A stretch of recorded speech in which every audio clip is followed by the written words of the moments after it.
بسم الله الرحمن الرحيم. السلام عليكم ورحمة الله وبركاته. وحوين سلانتي أو تقضي أم نادية مقعي كل مشي جاية لقيا برق إني دقيستان وحوين ما تشول كيني درس كيني يرنا قابنا ما نطوح على قحط لها communication كحوي استحديد الضع عند وضح ذلك مركز تقون ما تقول بحنانا انت بدن حاضرين Soomaalida saan waaye kana way inaga bas Soomaalida dhaqamee iyo cadaan balaak markasta inaga qanuunka waan jijibina waan ku durdurina sidii u geelo doobinaya oo kibri aysa ugu toomana baq aya ka soco waxay leedahay maajulkan waxay ku bilaabmaysaa communication wada xiriirka amba warskalinta waxa weeyaan baa lagu yiri is the single most waxa quraata ugu weyn important ugu muhiimsan tool waxa qabashada dadka shaqeynaya ay ku wada xiriiraan si ay u qabtaan shaqada deliver waxa way u qabtaan waxa deliver ay u sameeyaan shaqooyinka under communication ka in this module daraskan yar gaaban ka hadli doono waxay idin sharaxaysaa explain sharaxaysaa how one's assumption can interfere with the good communication waxay idin sharaxi doontaa bal idin ku sheegaya amba idin ku wacyigelinaya sida assumption-ka umaleynta qof uu u maleeyay in ay khatar gelin doonto qofkan aad maartay aad khatartaas ma inay runtii khatar gelin karto qofkan aad maartay u shaqeynaysid. It also teaches you waxaan ku baraysaa that there are two types of communication waxaan ku sheegaysaa in jiro laba siyaabood oo dadka ay u maartay ay u communicate gareeyaan ba wada xiriiraan. When we work with our consumer markaan dadka shaqeynayo we need waxaan u baahanahay inaynu maaragtay aynu samayno therapeutic communication techniques inaynu isticmaalno hab dhaqan fiican oo naxariis ku taxsan tahay inaynu dadkan ula dhaqano. waxaan ka daba joogaa su'aashan uu leeyahay marka leeyahay assumption marka leeyahay umaleyn way ma ogta kelmadan assumption marka umaleyn waxa maleeyo khatar cadiin weyn مثلا qof baa lagu yiri af waxba kama cuni kare af waxba ka siinay waxa lagu balaan fikirkaaga eeg mabad eegin ba qof baa ku waxa qaaday BC waasisa dalaq waasisa hay sanbabada fadhiisto qofku dhintaba hay marka waxa tiri waxaan u maleynahay hadda qofku ba hadlaa uli BC ina way xaqiisii buu hayaa xaqi waxaan wada ka adagtahay bas qofkan waxa lama ogola lagu ma hayno siyaas waan siyaas خطر عظيم وين هي اسلك كله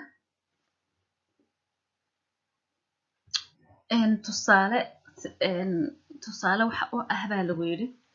aan tusaale intii maskaxda ka kala tiro qoraalka waxa lagu yiri hadii aad tiraahid I feel waxaan dareemay you are upset with me communication kan kala hadlaya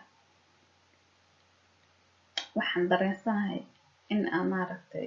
therapeutic communication kiba la sheekay laga siinaya tan waati slide ka horaaga tusaale sakan laakiin kan waxa laga hadlay slide ruux ku dhamaatay si naxariis la qofka ma hadasho Soomaha marka kan tusaale waxa laga siinaya sida qofka aad ula hadli lahayd in naxariista leh iyo si aan naxariista lahayn aad ula hadli lahayd ayaa lagu sheegaya marka had midalan qof baabad ah iska caroon waxa I feel aniga waxaan dareensanahay adigu inaad maanta careysan tahay haye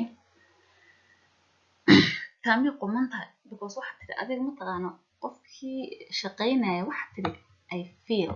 waxaan dareensanahay who cares adiga how you feel adiga qof oo shaqeysan Soomaha qofka u shaqeysid ma aha inaad tiraahdo anigu I feel kelmadda marka tababarka lagu siinayo ma aha therapeutic communication ma aha communication quman oo naxariis iyo fahmo ay ku dheexan tahay marka waxa lagu yiri instead inta taa oran lahayd instead badalkeeda waxa roon tiraahid you qofkan aan u shaqeynayo you qofkan u shaqeynaysa appear waxa uu eegtahay farqiga u dhaxeeya tii hore waxa tira I feel waxaan dareemayaa who cares waxa dareemaysaa you appear battery waxa u eegtahay to be upset inaad caroonayso with me inaad aniga heeg iyo caroonayso way ka fiican definitely way ka fiican inaad tira I feel you upset with me no ma loo baahna taa maxay ku leeyahay marka cashar wuxuu ku leeyahay keep the use marka inaad tira you are keep the use out of your conversation inta badan iska ilaali kelmadan hore aan lahayn you kale tan oo kale maad ay tusaale uga jeedaan ka saar conversation kaaga sometimes it will cause people to become defensive or automated shutting down the conversation marka qaarkood dadku waxa ku sababaysa inay dareemaan inay dareemaan inay isdifaacaan oo yiraahdaan maxaa qof wuxuu saa'id anaga sidana difaac gasho Facebook baad gasho yaa baastoolada wixii soo qaatay dhar meesha kam waa la isku dilaba anbaba qofkii aad ka baqasiisid amba qofkii aad aaminsiisid iska ilaali yuuda hore la sheegay yani I feel like you are upset with me no ma loo baahna haya kana waxay ka hadlaysaa barriers of communication waa fahantaan kelmadan barriers maxaa looga jeedaa caqabadaha maxaa ku saabsan caqabadaha ku saabsan wada xiriirka maxaa looga jeedaa yani sida la soo hadlayo wax loo wada qabsanayo so imika markaad niraahdo dadka inta badan nafta waxa lagu keenay time sheet war time sheet kastana loo sameeyo haya lagu oranayo fi qalada lagu keenay waxaan soo waxaan hala sameeyay haya lagu oranayo fi qalada lagu keenay hadhow waxaan oranayaa war jeegayga hana la siiyo war jeega maxaa ku time sheet kamida hagaajin communication wada xiriirka daran way caqabadaha marka aan la ismaq lahayn in dadka la isu daloolinahayn ee dadka isu ixtiraamahayn oo qofkan yiraahdo mesela qofkan wuxuu ii sheegi karaa oo waxa Soomaali ku soo baabaaday communication ku waxyaabaha ugu muhiimsan ee dadka u shaqeeya healthcare-ka and human service-ka u shaqeeya ugu muhiimsan weeyaan way hadii aan message-ki wixii la isu sheegay la isku wadaarsanin si fiican oo loo maaragtay wada xiriirin oo wacyigelintii amba wax sheegada la isu sheegin meesha waxna hagaagayaan أنا هاد إيه بنتمشي لقواش قف كستبها ديسي لو وش هذا ما أنت رؤوس صنايع هدو وحي قرن يفهم وين وحنا فهم وين اللي بعت معها لكن وحي وان قرن يقلق من قصة أنا اللي بعتها وقف كسده الصنايع أو يراها كي سنبون صنايع سنبون حينا أوكي وين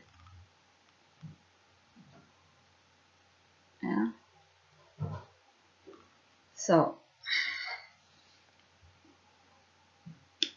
sheekada wata kooban oo koombo ku jirto hal ismaqlo hadii kale hawlo badan ay imanaya okay intaas waxa ahayd wacyigelin farduus xageeda barriers to communication caqabooyinka wada xiriirinta ku saabsan ee ku dhici karto maxay waxa lagu yiri taas cinwaankii bahay waxa lagu yiri be familiar with barriers to communication waxaad qarataad ogaataa caqabadaha ka soo gaari kara wada xiriirka dadka la shaqeynaysa bas oo shaqeynaysa waan ogaataa caqabadaha ka hor iman kara kana tabaabashaysataa maxaa kamid ah lagu yiri body language waxa jirkaas oo hadlayo yani jirka soo hadlay waxa looga jeedaa markaan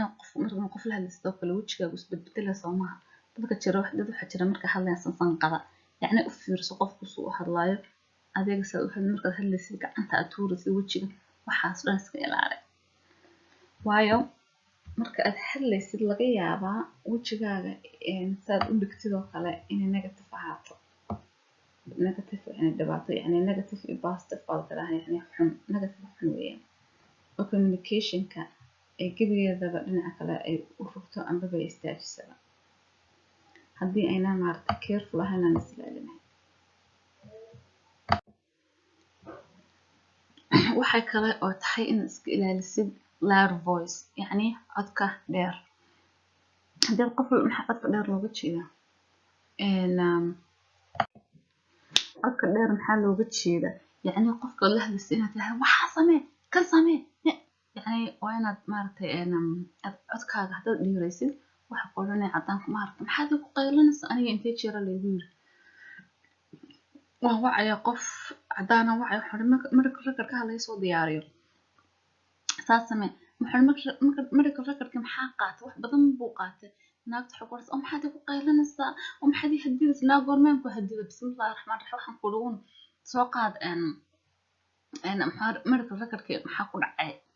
أنا لفتك يا الله اللي سكت يا عاد خدار والله العظيم أنت تشير اللي يقول ولا لم حنا وقيلنا سام ما بعد بما لحظة. أوكي annoying facial expression وأنا تسأل على السام facial expression بحوجي كده دقائق يسموها سيد أسلوب بدلايو إن أمارت annoying إن الأحاد annoying يعني قف أو ما تقف ذلك رباية ده حتى لما كهذا الإنسان صلاة تنسق له والولاقة أنا حاسة والله قصة هاي سبحان الله هاي example كله example بالورة تصالح good communication تصالح وليه حي إن وضح حريرينها في عن محاكمة ذا A listening attentively إن القف قصي في عنده جيستي أو ما عرفتي إن آدم مسكحة هذا تشوكتو إن ملك تشوين B observing facial expression in القفك وجهيس أد إيجتيد maintaining eye contact وحوي قف ما تندهن كإيجتيد أنا والله قف كذا عندها كأيغ مركي ما نحشوط إنه كان إيغابا لكن مفيعنا إنك لكن أفريقيا كإندها سكما إيغن لكن كان ساسي السمايان وكان إن حتى دوح عادة والحين لكن لقول السماء dad shaqaalada waxa lagu yiri qaanunka xeerka kontraacda there are two types of communication waxa jira lagu yiri laba nooc oo communication ka kamid ah two types laba nooc weeyaan oo communication ka kamid ah ka hore waxa verbal hadal ka kalena waxa weeyaan non verbal ka kalena waxa weeye hadal ma aha non-verbal حلوة verbal دوت قرأت كوباد وحويا حضر وهذا لسه non-verbal حلوة كذا non-verbal حلوة ذا gesture كا إن movement gesture كحوي استمرت كم حاجة إيو دقائق وكسب سنين هاي إن وين تتكلم على يعني إن كستو gesture كي movement كوف يعني هذا كم عرفت لقى حلا هذا مرة حتى أساس مين سمعت وأنا بقصتها إن وحي هذا وح مناسب أساس دقائق كم حاجة دقائق سوتشي دقائق كنسة وصنصن كنسة عفكار ودقائق وين أحاطة وح مقرنة معقولة ويقف قد أقوله أم بقف قد أقوله هم برهنتي أنت بدن إن شركة كم حصل في رنا مكسر إلى إن verbal communication هذا وحويا بقوله يعني إن أذكر سوى هالليسي إن tone of voice محل وجه ذا tone of voice وحويا إن أذكر سوى أدكتيد محل وجه سوى أدكتيد مثل نقولها ده يسبب لسان مقدم نقولها والله معاني إن موسكا حبدا موسكا إيسو دي واسي موقتي وأذكرتنا كل إيسو دي هذا نقولها نعم حسلا ورنا حبدا موسكا نوكا labadii baad wixii aan ku message-kii waa fahantay wixii aan rabay inaan SMS waa fahantay laakiin laba siyaabood baan kala dhigay mid hore walaal muuska xabada muuska idin waxa ku naano dib xabada muuska that's a tone of the voice ما فهمت marka sa hadalka u dhigis marka hadlaysid waxa sa hadalka u dhigaysid ka fiirso tan kalena marka taas waa verbal soo ma hadalka weeye tan waa non verbal hadal la'aan qofku xabad message siisa amba la xiriirida amba يعني adigoon baba kelmad oran maxaa kana waana tahay lagu muhiim bay u mid tahay in aad bixisid develop garaysid communication skills to pick up on a non-verbal communication aad bay u easy tahay inaad non-verbal communication ka aad markiiba aad fahantid qof ma bahadlayaba dadkan consumer-ka aad la shaqeynaysid dadkan yani consumer-ka aad la shaqeynaysid dad ayaaba iska sensitive oo wax yar gaadhaan maaragtay sensitive wax weeye yani markiiba qofka xanaaqayo laga yaabo dad marka isu hormarsan quraan maxay qaab darana maxay la soo socoto bismillah hadaad saa isu eegsatid assalaamu calaykum ka waran kara baleeg wallahi salaanta xabka mas'ala wajigeeda ma darkahayn soo qosasho ma darkahayn bismillah wax ka jira ma laha salaanteeda musiibo weeyaan taas bismillah examples for non-verbal body language tusaalayaasha lagu leeyahay wada xiriirka aan wada hadalka ahayn wada xiriir laakiin hadal ma waxa kamid ah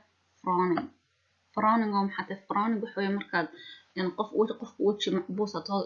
sawirka frowning baa la dhahaa angry face and face oo maartay wejiga caroonaya dreadful qofkii inaad hanjatid crossing your arms in front of your chest in aad maartay gamcaha isku laabatid oo maartay gamcaha saad isku laabatid oo maxaa dhacay astaghfirullah okay slide kale under touching we want to point out that some people and some cultures do not want any form of touching waxaan rabnaa inaan idin fahansiino buu ku leeyahay in point out yani idin tilmaamno oo kale in culture-ka dadka qaar culture-rada yani caada dhaqanka waxa dadka qaarkood aan jeclayn in la taabtaba in la taabto maxaa looga jeedaa yani xumaan looguma jeedo wax jira qof maarta soo garab istaagso walaal aad inta gacanta saa ugu dhufatay walaal iska warra anigu horta number 1 baabanahay qasaaradii sheeg high school-ka markaan ku jiray aadan iska farxaan ahaa marka waxaan inan baan xoog maarta saaxiib u ahayn marka ka naasayda hal darbaxan garab bum kaga soo jeeda bariid wiiga carrasna maxaa la carrasa walaalay darbaxayga daay ugu dhufan oran jirta wallahi alcadam ka xasuusto taas xasuusto so valuable sidaa daraadad heightened your awareness that this might not help with enhancing your communication techniques on certain people marka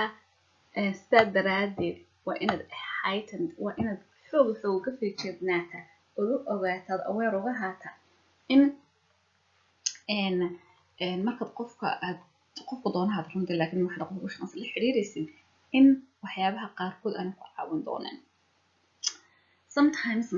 marmarka qaarkood it is an invasion of their personal space marmarka qaarkood waxaabay xadgudub ku tahayba personal space inta badan ku xoog jeedaan maxay in maarta marka dadka la soo hortaago kale aad u soo dhawaatid waxa qoranaya cadaan ka soo dhawaan personal space ka geysay ee ku oranaya marka inagu marka dadka culture-ka qaarkood dadka qaarkood waxa sameeyay marka kula hadlayaan dhuuntaada ka soo galin dhuuntaaga soo galin xaqa ay ka fogo slide communicating with consumers qofkan oo consumer-ka pay attention to the fact that we can only share communication with we get from our consumers with those that have demonstrated need to know waxaad aad attention u siisaa oo u ogaataa in informationka amba macluumaadka amba warbixinta qofka aan la shaqeynayno ay tahay inaynu siino qofkii ay tahay inuu ogaado qof kasta ma aha maxaa looga jeedaa this means waxa looga jeedaa we are mandated to guard staff to consumer communication as privilege not and confidential information. In qofkan aan u shaqeyno ku qasbanahay mandated waxa way ku qasbanahay in communication-kan xiriirkan la sameynayno qofka aan la xiriirna uu yahay confidential isticmaalan oo qof kale loo sheegi karin marka kelmadda waxaan rabaa inaan ku noqdo need to know waxa looga jeedaa qof ay tahay inuu ogaado oo masalan qofka xanuunsanaya aad la shaqeynaysa consumer baa la dhahaa moogtahay qofkan consumerka la shaqeynaysa macluumaadkiisa waxa ogaan kara maxay qof la shaqeynaya aniga maanta haddii hebelow aan u shaqeeyo ayana cambara halkan ay saaxiibada tahay laakiin ay meesha ka wada shaqeyn inaan cambara u sheega ma aha oo dhaha hebelow saas u samaysaa sidoo maya waayo ayadu in ogaata ma aha waxaan u qabanay hebelow because hebelow anaa u shaqeeyo ayada ma u shaqeyso supervisorkayga waa inaan u sheega wixii aan hebelow u sameyn because waa supervisorkayga masalan hebelow hadduu qof weyn yahay uu yidhaah maaragtay carruurtayda oo dad waaweyn ha u sheegin wax inaan u sheega ma aha innaka waxaan dhahaynaa hebelow haa inankiisa masalan soo wacay aabba ka waran wuu fiican yahow maanta waxaa loo sameeyey qalniino dee qalniinka wuu ku fiicnaadayo bilo aabbahani aanu rabinbaba inaad inankiisa aad u sheegtid waxba hooyadan ay rabin u sheegtid waan ka fasax qaata tidhaha haddii yaan u sheegi karaa in informationkaaga macluumaadkaaga qalniinka wuxuu yahayba isa qofkaas waa inuu ku siiyaa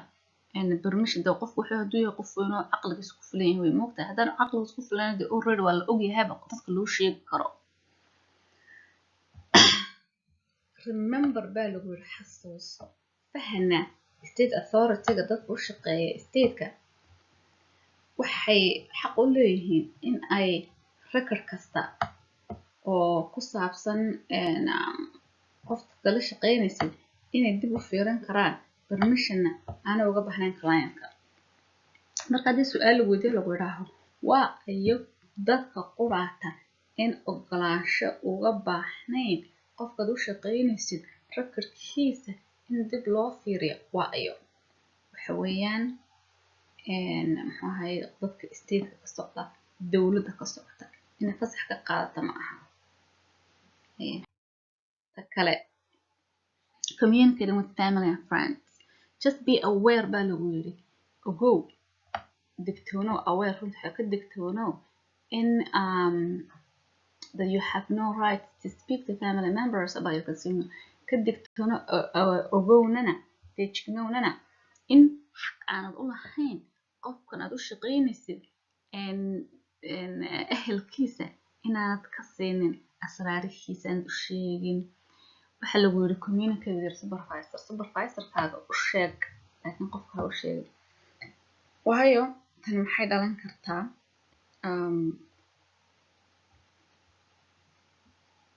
and it may generate a need hadduu masalan maxaa looga jeeda tan waxaa looga jeedaa haddii uu qof uu rabo recordka inuu ogaado consumerka masalan ilmihiisa oo kalaba adiga xaq ma u lehed markaa supervisorkaaga wishaas waxaa leedahay hebelow wiilkiisa ama gabartiisa raba inuu ogaado waxa maxaan sameynaa markaa supervisorka la deel garaynaya communicating with selected consumers haddii aad la xiriirisa rabtid la xiriirisid dad khaasa maxaa looga jeeda dadka khaaska Edward under E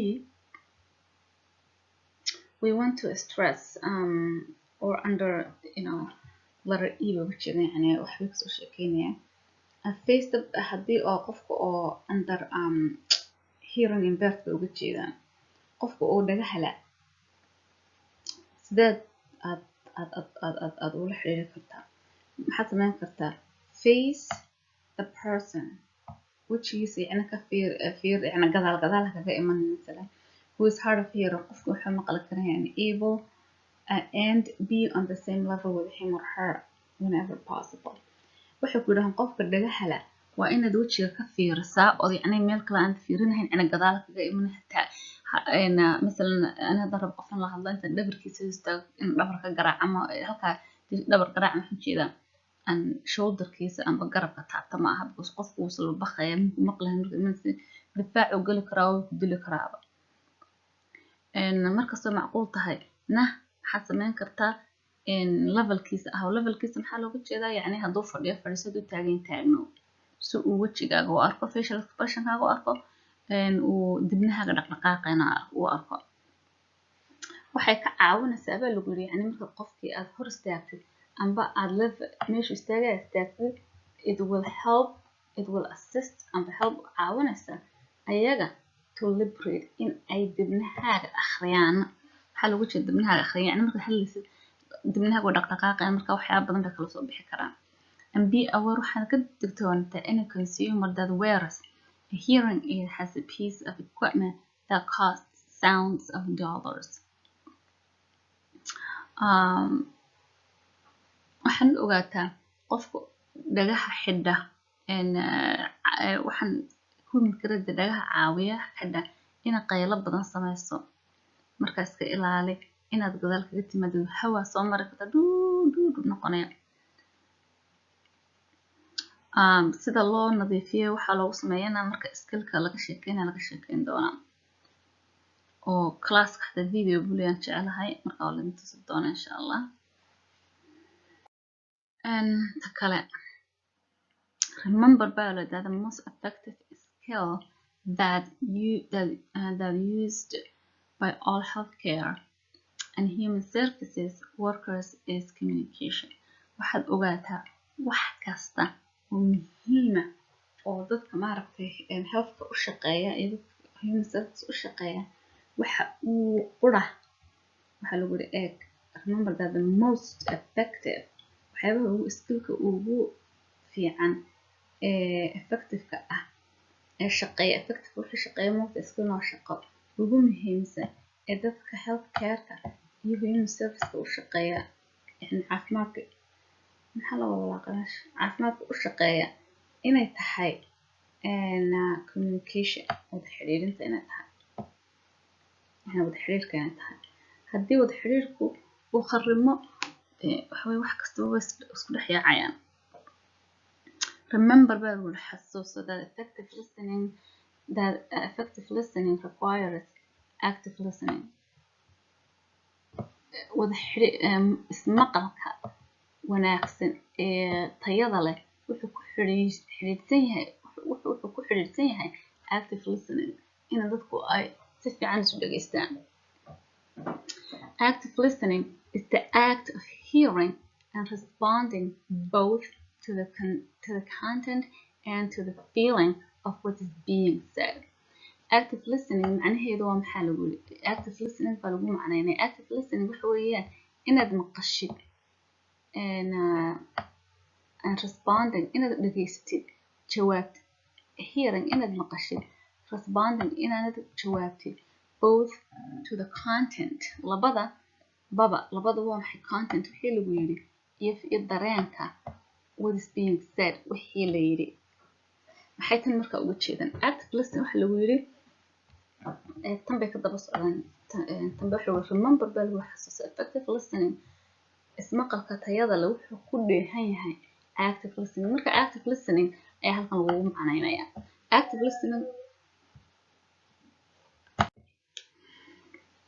active listening-ka waa yar baxaan soo noqday marka insha Allah halkan baan socona jecelahay active listening-ka yani aan ku macnaynayay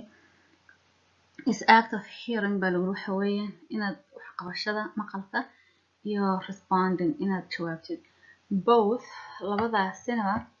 to the content wixii maanta loola jeeday iyo feel content wixii looga jeeday iyo content iyo feeling iyo wada dareenkii ku dheexnaa so imanka ku daraha walaalo waxa qaban ku dhahay in si yani wixii qabansan ku sheegay مثلا كل ما قف أصلا مارس سماه دون كوشة feeling كي درين كي كوشرنا وات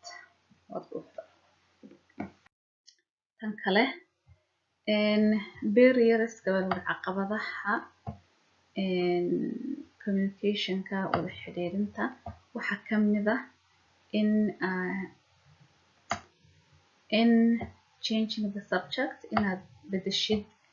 إن حضركي مثلا وحنكود حليني in consumer ka بقفون الشقين سبتر لو دقو لكن أنا ما تبي بستر لو نقول مركا هذا الفوق بدشوا وحتى لما قررت معناتها هل كان قوة أساسي وكمان هل معناتها نسأرقناه waxaan ka hadlaynay mawduucii maaragta ku saabsanaa babysitter-na u noqon qofkan oo maaragta daqiiqada qabsatida maxaa maanta aragta kan in subject wixii wad bedeshay because ma rabtid inaan kuu sheego tan marka waa istaafsiinaysa yani inaad istaafsiinin weeyaan offering barrier waxaa ka mid ah caqabada waxaa ka mid ah offering false hope in aad qofkan aad la shaqaynsid uu xanuunsanayo aad false hopes yani rajo been هذا كله مثل حمصنا مضحى حمت وحب لها واسكب بوكسن طنط وات اسكب بوكسن ما أوتن البوكسن أنا وات اسكباتري false hope وحويا فتشو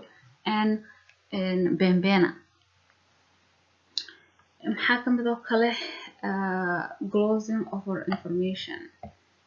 the person shares with you about facility or about her treatment glozing يعني حوي إنك aad dad kale u sheegtid qofkii aad u shaqeynayso kugu aaminay asraartiisa kugu aaminay aad tiraahid masalan waxaba gabadh baa u shaqeysaa ilmaheeda wuxuu qaataaba dawooyin suuxdinka masalan ambaba dawooyin doona ahaadee ambaba almuhim waxay kuu sheegtay marka adigana saaxiibada aad saaxiibtihiin laf iyo dhiigis u tihiin jirkiina iyo maasha Allah حوس شيء باترنا ياها ما انت بلا شقينيو ده waxay u tiri walaale ilmihi man ka beddelay dawadii marka walaale waxay u cidna u sheegin anu ma garanay wax dawayo la beddelay ay ka qaranaysa iish cidna u sheegin hayaba ku tiri ayna mid kale saaxiib la seetaa oo jiri cadi harag iyo dhiig xasto isku yihiin ay tagtay walaale maanta tii hebla u shaqayn jirtay hebla ay saatiri saasay tiri bal cidna ii sheeg hayaa tiri tii saddexaado gabadhii loo shaqaynay jiri dhiig xasto isku yihiin harag iyo oostaba ayaa waxay tiri mayaa hebla ma garanaysaa hebladis hebla ma garanay heblad tii kale ku shaqaynaysa saaxiibadeed ruma isku lixmiga ahaayeen ay soo wada saasay tiri حلو الوقت قاسب ما هيك أنا واحد ويدور يعني على أي حال تاسم بتشيلنا إن أساس مسوي بيريا because محمد قاعد دعي واحد دعي وحويان قف كيف أدو شقين سين كله آمنة يبدي مركع عقبة دون ويان confidentiality أسرار حفظ دينا وجبس تكلت turning out or selectively hearing problem statement in aad selectively in aad dooratid u xarfin maqashid waxa kale iska daa midalan inta badan dadku soo xidhan hadalkan halkan uu galay halkaas ka baxaya dhagtan uu galay dhagtaas ka baxaya xal uga jeeda yani taas oo qofka la xiran cadaan ku xidhan ba maray waxa selective hearing waxa doortay waxa rabtaan maqashid wixii aan doortin aan maqlan ba ta kale assuming the role of neighborhood friend when someone is revealing personal information in aad u dhaqantid sidii aad qofkan aad u shaqeynaysa aad u tahay inaad tahay saaxiibkii oo kale oo jiiraan saaxiiba ma aha no adiga shaqaala tahay ma tihid saaxiibka qofkan ma tihid neighborkiisa shaqaala tahay marka maxaa dhacay wala isku laaqmay waxa la diiday qofka shaqeynaya qofka uu shaqeynaya isku laaqmaan sidii maartay sonkor iyo biyo laba kala garan waayo hadhoona caqabadooyin badan ba soo dhaxay xadka ka soo dhaxay shaqaalanimadaadi baa dida saaxiibad noqotay dalaq ta kale when a person describes her physical problems then you say my grandmother had that too marka uu qof ku sharaxo describe ku sharaxo physical problems dhibaatooyin haysata adna tiraahdo wallahi ayada asaas la ku dhacday inta dad qof weyn oo shaqeynayso ku tiraahdo in xasuustii baa ku soo yar oo sidan baa ugu dhacay aniga ba ayada asaas ku dhacday ayada meel lagu weydiiyay maya qofkan ku cabanaya dhageyso maartay u yar لكن أنا ترى ساسا يقول عنك جاي ما لو بهنتاس. When someone reveals a situation to and then you say I had similar situation markuu qof uu kuu sharaxo situation wax maanta kuu sharaxo adigana aad tiraahid taasoo kale anigana haystay taasoo kale ayaana haystay ma loo baahna.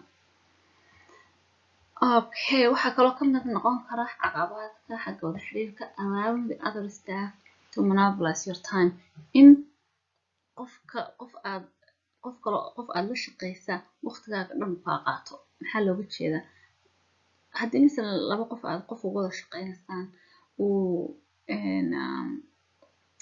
qofkii maarta ku yiraahdo misalan haddaad yacni meel group homa ka shaqaynaysaan oo qofka aad u shaqaynaysay qofkii kula shaqaynaya ku yimaado kula sheekaysto waqtiga dhan buu kaa qaata soo ma. However lagu yiri ta kale however laakiin listen effectively with respect and eye contact is a great way to make the communication easy. يعني waxyaabihii hore oo dhan waxbay caqabad way noqotay laakiin baa lagu yiri listening effectively marka si fiican qofka u dhageysanaysid aad ixtiraamaysid indhaha ka fiirinaysid waxa weeyaan waxyaabaha aad iyo aad ugu fiican communicationka. Stereotype means stereotype maxay la macno tahay aad lagu yiri stereotype underline gareeyo stereotype waxay la macno tahay lagu yiri perceived notations perceived hadii lagu yiri perceived waxa weeye wax already la rumaysan yahay wax la rumaysan yahay oo laga bedeli karin waxa weeye perceived notations or assumptions about how people from other cultures think or behave. waxa weeye waxaad ka rumaysan tahay wax dadka ma garanaysa dadku people bal dadka culture-kooda sida yani culture-kooda ay u fikraan aanay u dhaqmaan oo sida tan kale there are examples of stereotype waxyaabaha soo socda waa examples tusaale wuxuu yahay stereotype marka stereotype waxa lagu weeyaan wax aad qofkii ka rumaysantahay already sida oo kale all black people dadka madow dhan waxay ku nool yihiin welfare ay qaataan ambaba sida dad badan rumaysan yihiin white man cannot jump ninka cadaanka ma boodi karo maxaa looga jeedaa badan madow waxay white man cannot jump maxay uga jeedaan marka kubadda basketball la ciyaaran dad kubadda college ay dadka yiraahdaan Soomaalida marka la ciyaarayo ma boodi karaan bay yiraahdaan ambaba inaka dadkan maaragtay imakadis muslimka waxa lagu hayo kale ilaahay muslimka oo dhan waa terrorist يعني diinta qoolada terrorist noqowayo ma jirto marka anyway waxaad group of people ka rumaysan tahay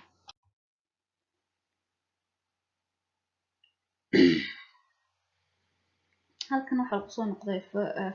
non-verbal communication kii baa lagu yiri waxa weeyaan waxa kamid ah facial expression kii jirka dhaqdhaqaaqiisa gacmaha it includes body language jirka oo dhan maartay dhaqdhaqaaqiisa kamid tahay usually takes place in every face to face marka body language kadan waxa la arkayaa qofka marka uu wajahaysid noqdaa. Researchers have shown that messages as understood by the receiver is composed of 30%. waxa lagu yiri marka qof la hadlaysid aad hor taagan tahay boqolkiiba 30 qofku fariinta hadalkaaga wuxuu fahmayaa boqolkiiba 30 yani hadalkii uu fahmayaa laakiin boqolkiiba 70 waxaad rabtay inaad tiraahdo ka fahmayaa sida wajigaaga gacmahaaga u dhaqdhaqaaqayaan. When you are communicating with a person who is hard of hearing marka aad qof degala aad la xiriiraysid maxaa fiican sida ugu fiican aad la xiriirid of course hor istaagtid weeyaan levelkiisa istaagtid laakiin waxyaabaha ugu fiican waxa weeyaan inaad qortid writing on the board in a board in also do not talk fast without eye contact xoogna ha u qaylin adigoon qofkii indhaha ka fiirinahayn.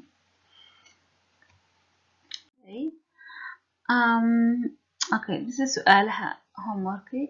su'aalahan way kasoo jawaabtaan waxaan jeclahay inaan ka fargareeyay oo ready aan soo akhriyay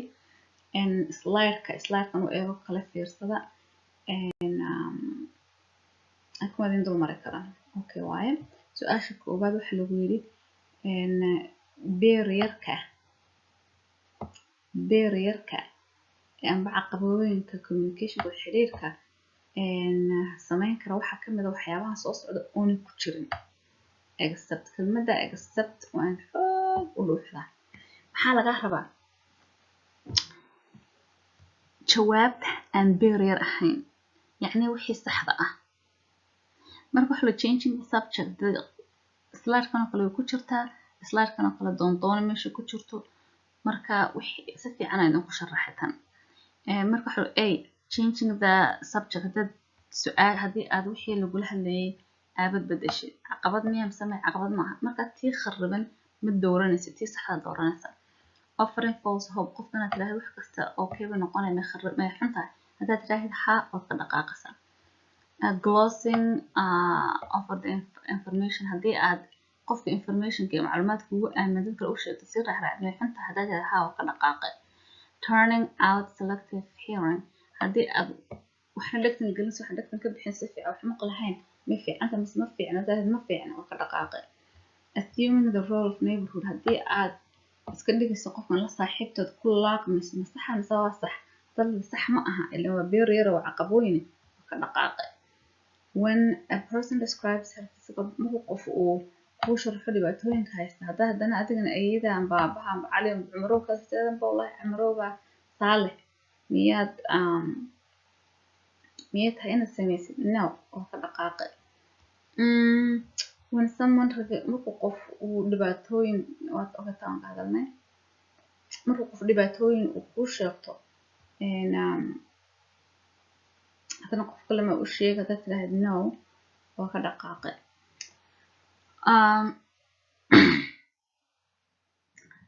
H allowing the other staff na qofka kula shaqeynaya haduu waqtigaa control uu dush sida helicopter-kaaga soo dego masaxan samaha sax hada sax ma aha oo ka dhaqaaqay I listen effectively with respect and eye contact hadii yani qofka dhageyso si wacan u dhux hadalkiisa hada sida aad u eegaysid oo ku dheehan ixtiraam indhaha qofka fiirinaysa hadaa tiraahdo waa sax weeyaan wax sax weeyaan inaan sameeyo taas dooran stick loo ka socda su'aasha labaad stereotype macnaheeda laga rabaa stereotype macnaheedu waa maxay focus on people as individual rather than representative of their culture or group qofka aad la shaqeynaysid waxaa tiri waxa weeye individual oo dadkiisa ma matalo stereotype hadaad leedahay ma aha ka dhaqaaqaysa stereotype macnaheeda B make sure that you are aware of your own biases and prejudice adiga qof yahow waa inaad ogaataa adiga laftigaaga dhibaatooyin ku haysta when you are careful in conversation with people from other countries and cultures macnaheeda taamay tahay hadaad tiraahdo mada oo ka dhaqaaqay listening carefully and remaining open to the differences that can exist not everyone hadaad tiraahid dhageysto si fiican dhageysto farqiga kan xamay tahay mada oo ka dhaqaaqay view people as the representative of their culture or ethnic groups and individual waxaad u eegaysaa dadka aad u view garaysaa inay yihiin ay matalaan culture-kooda ay ka mas'uulin yihiin perceived notation of assumption about how people from other cultures think or behave dadka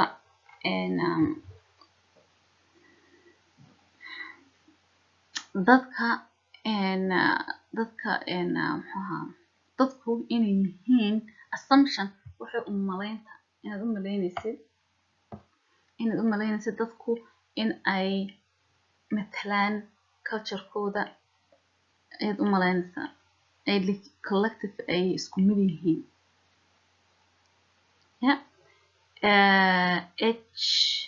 h waxa weeyaan f iyo g يعني jawaabtu waa f iyo g haddaad leedahay jawaabtu stereotype f iyo g u dhowdahay h baad oranaysaa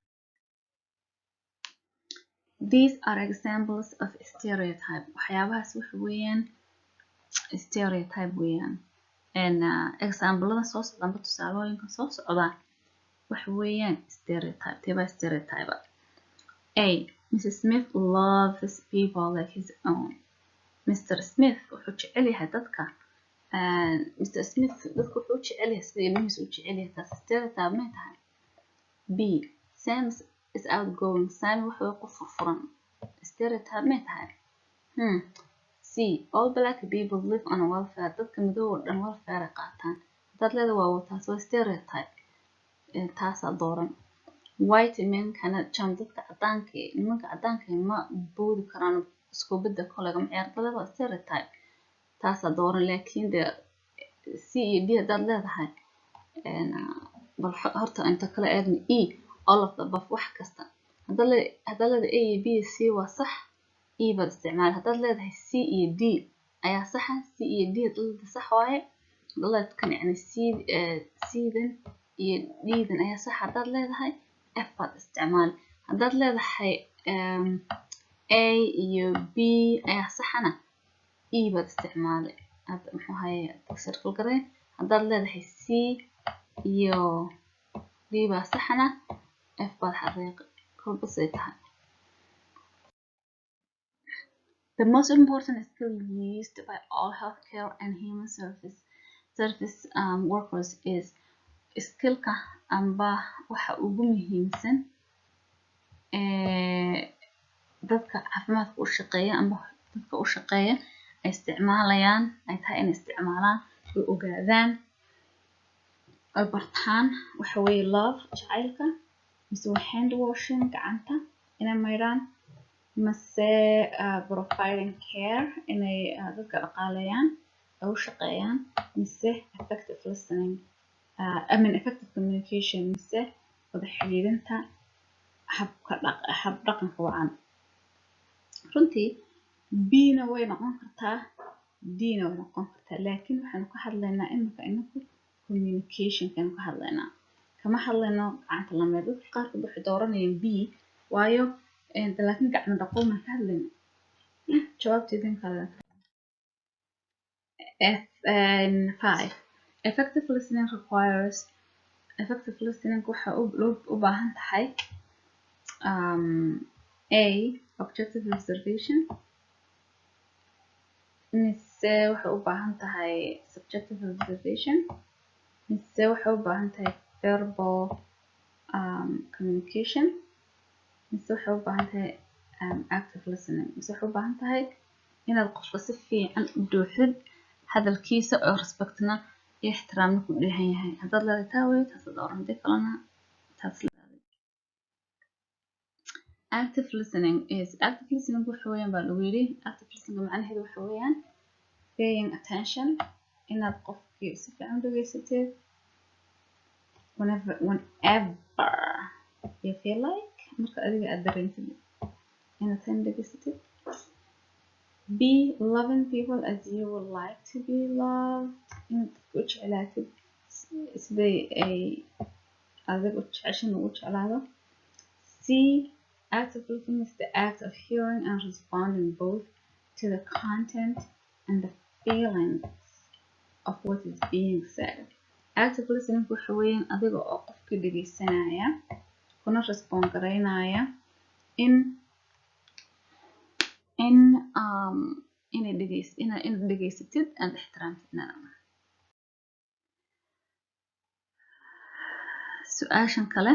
non-verbal communication tells you wada xiriirka aad qofka la xiriiraysid laakiin aan hadalka ahayn tell us waxay ku sheegaysaa maxay A the verbal communication wada hadalka xiriirka ah that communicators communicating qofkan oo wada xiriirka la xiriiraysid B the body language jirka muxuu ahaay message ku bixinayo which usually takes place on in every face to face oo qof markuu face to face u yahay C researcherka dadkan oo researchka sameeya waxay tilmaameen in 30% marka qofka la hadlaysid hadal uu yahay 70% uu yahay wada xiriirka so D jawaabtu no B iyo C hada slide B iyo C